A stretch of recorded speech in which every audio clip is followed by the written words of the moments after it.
For some medications, pharmacists are required to provide FDA-approved medication guides every time the drug is dispensed to help ensure the safe and effective use of drug products. But what about healthcare professionals who administer these drugs in hospitals or dialysis centers? Are they required to fulfill the same professional obligations?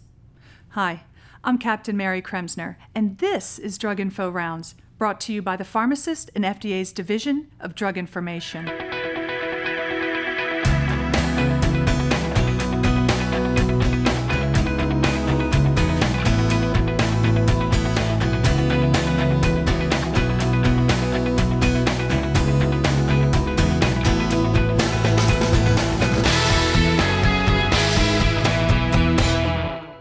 I'm joined today by two FDA pharmacists, Dr. Lindsay Davison and Commander Catherine Chu, who will help clarify some issues surrounding medication guides. So Lindsay, the FDA has received comments from healthcare professionals saying they're uncertain about when they need to provide medication guides. So what is the source of confusion? Well, their uncertainty is valid because healthcare professionals are sometimes administering a medication several times a week or even daily to the very same patient.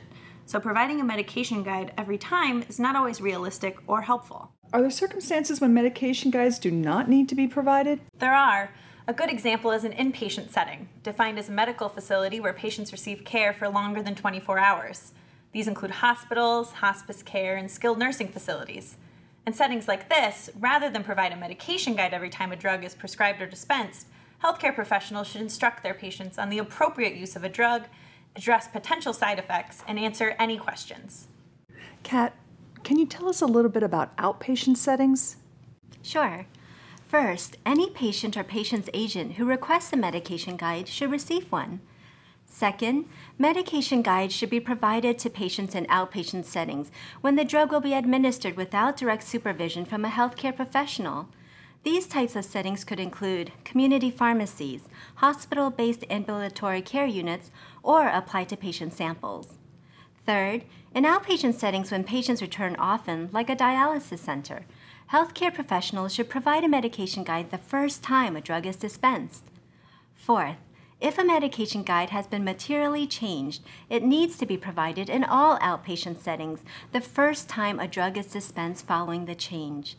Pharmaceutical companies notify healthcare professionals whenever material changes take place in medication guides, for example, when a new indication or new safety information is added. And finally, when a drug is subject to a REMS that includes specific requirements for reviewing or providing a medication guide, the medication guide must be provided in accordance with the terms of the REMS. Lindsay, is there an easy way to keep track of all of this? There is. In November of 2011, the FDA published a guidance document with helpful information on when and where to distribute medication guides. It includes a quick reference table about FDA's enforcement discretion policy, different inpatient and outpatient settings, and when you may or may not give a medication guide to that patient. It seems like the FDA's guidance document will go a long way toward answering distribution questions for healthcare professionals. You can view the guidance document on the FDA's website, along with a complete list of drugs that have medication guides. You can download medication guides there or request them from the drug sponsor. If you have questions about medication guides, call or email the FDA's Division of Drug Information.